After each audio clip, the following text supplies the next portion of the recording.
Hey guys, it's Lego Landlord, and today we're going to be taking a look at Lego Transformers Wheelspin. So the deal with Wheelspin is that this is actually not a character I created. This was created by Brett's Brick Nerdvana, and he and I are enrolled in this Lego competition called the ALLSPARK Assembly Challenge. Now what that is essentially a group of Lego Transformers builders that come together and we participate in a challenge. And this year it was to create another person's original character. So the one that I chose was Wheelspin, and I think I nailed it. For the original Transformer, I will give both links to both channels since he has two. In the description of this video, I will also be linking the original video of the original version of this character. Let's get on with details. The most important detail that will stick out here is this speedometer, tachometer, whatever you want to call it. The other detail that I really enjoy, but if you think about it a lot, it doesn't make much sense, is this headlight, which is also prominent on the original character. It doesn't really make sense. A lot of this stuff on this motorcycle doesn't really make sense if you take a look at it really closely. But if you think about it just as like a fictional motorcycle, fictional Harley Davidson, it works, I guess. Let's stop getting into semantics and get on with comparisons.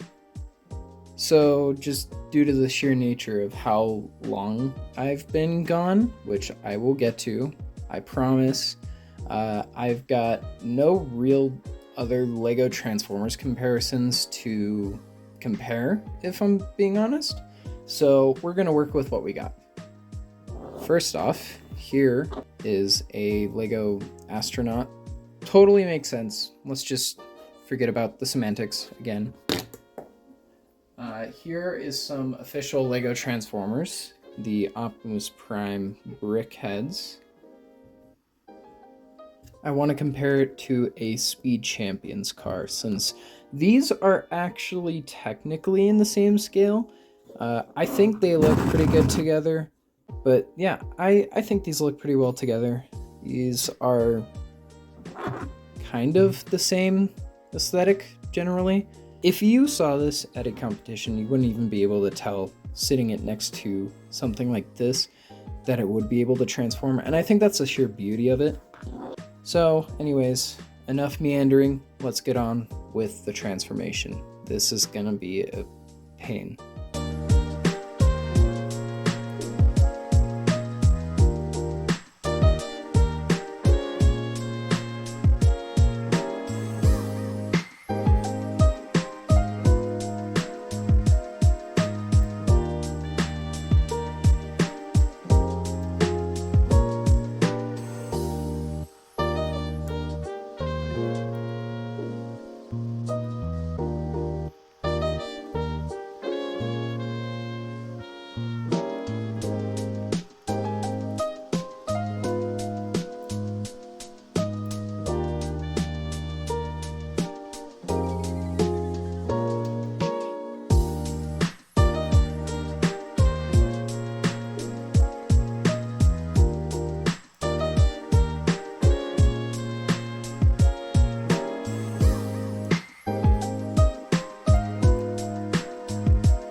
that transformation was awful, but it results in a pretty good robot mode. Now, the cool thing about her robot mode is not only does it look nice in comparison to minifigs as usual, but it transforms in almost the same way as the original. If you look, and I'm going to move her and she's going to fall, so I'm just going to keep my hands on her from this point forward. If you look, she has the same parts usage as the original, except for one big difference. Now, noticeably, everything is the same. The legs come out of the back. The arm has this shield of a tire.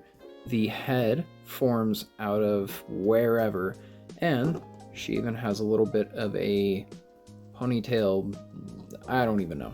I'm coming up with excuses. The main difference is that the chest now is prioritized out of both the handlebars and the headlight section. But there is also this part back here, which is meant to represent like an engine or such. Otherwise, I think she looks pretty cool.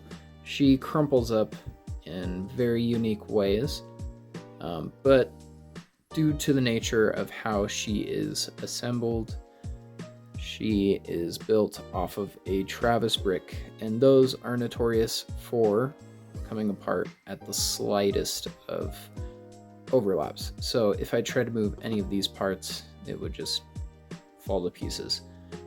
But otherwise, I think she's pretty cool. Let's get on to articulation. For articulation, you can rotate her head 360. The arms splay out at the shoulder. You can also rotate at the shoulder too. You can rotate at the bicep and elbow joint. You can also about to there on both sides. This is not restricted by that tire. The fist, due to transformation, can rotate. You have a slight ab crunch right there. With the legs, which can go forward really far, go back just about as far. You can also, if I can manage this, rotate these out so you can get the splits. You can rotate at the kneecaps, and then there's also this right here which can rotate, but I don't really see what that's useful for. As well as you can move this back. It doesn't go up any further than that, but there is a very slight ankle tilt too. And so for final comparisons, here she is next to a minifigure.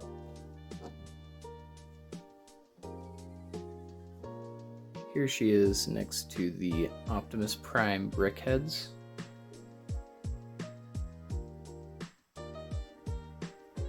And let's switch it up a little bit this time. Here's for a more fitting comparison next to another fembot of the motorcycle category. And now it's time to talk about where I've been for the last 4 years. And what you see behind is a big part of it.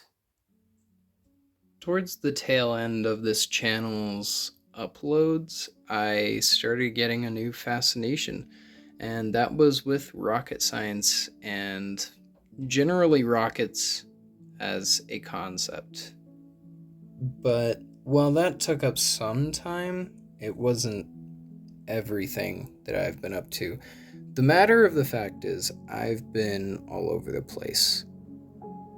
I mean, quarantine was ending, and I had to go back to the real world, and as much as that sucks, it provided me with a lot of life changes that I didn't expect.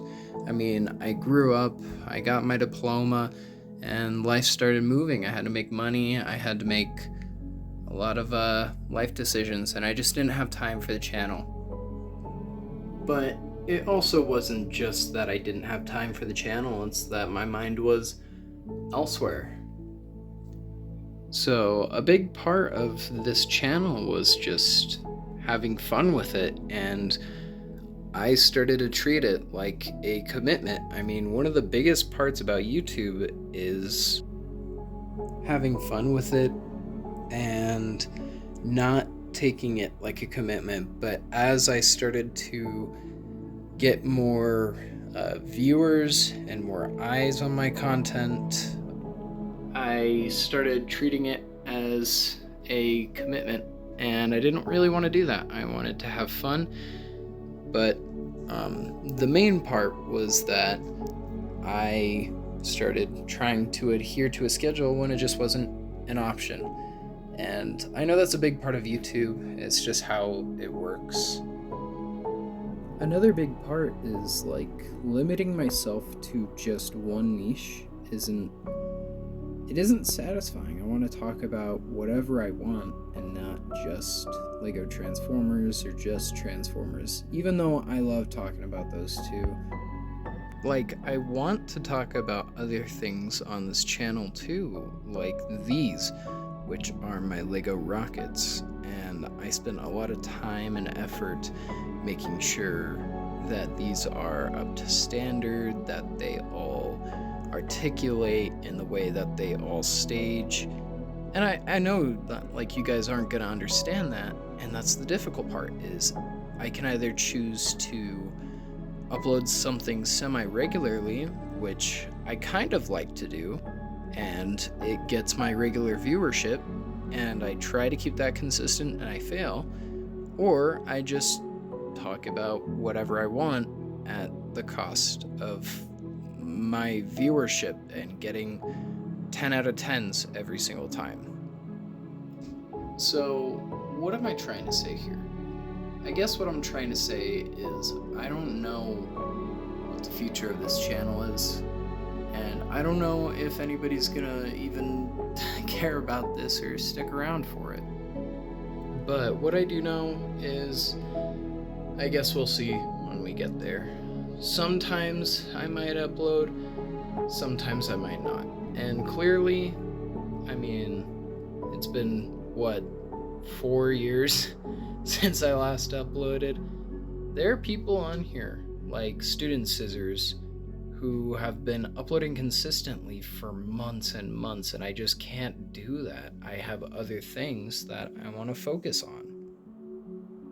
So, I don't know. If I start getting back into this stuff, then that'll be cool. But if I don't, then, oh well. There's nothing you can do about it, I guess. But, I guess, like I've said a million times now, we'll see where it goes.